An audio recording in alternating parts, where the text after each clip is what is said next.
It is Colorectal Cancer Awareness Month, and every year the disease kills thousands of patients under the age of 50, which is why guidelines were updated to start screenings earlier. CBS News' Dave Carlin has one survivor's story and how local healthcare professionals are now getting the word out. I'm a stage 3 colorectal cancer survivor. When I was diagnosed at the age of 50, I was shocked. I was told not only do I have cancer, but I have 5 years to live. Jennifer Jones is a former Radio City Rockette who loves fitness and has always been active.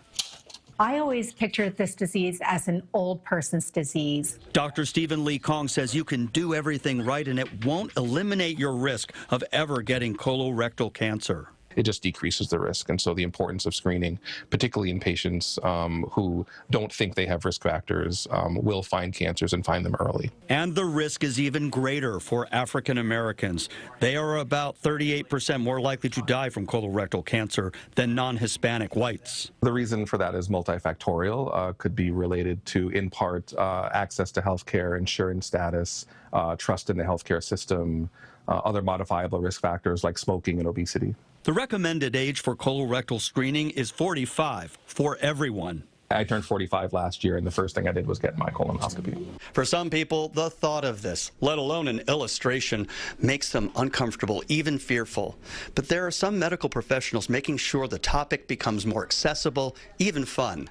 And what we have is our mock model of what the colon looks like. Community events like this one at Cooperman Barnabas help spread the word. Screening saves lives. The whole idea of doing a colonoscopy is to prevent something that you don't want from ever occurring. This tool is the most powerful one. The polyp by itself is a benign group of cells. When your doctor removes polyps and takes them out, we take out that risk of getting cancer in that area.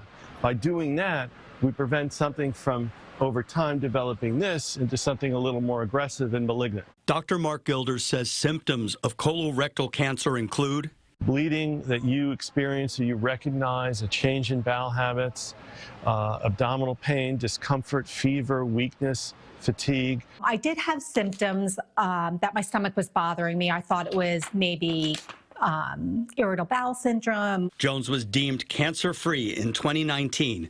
And she shares her story with others. I feel like there's a reason for everything in life. Some things we are to know and some things we're not. And if my journey was to have this and to use my platform to speak about this, and if it's God's will, then I'll do it. Come on, Chili. Dave Carlin, CBS 2 News.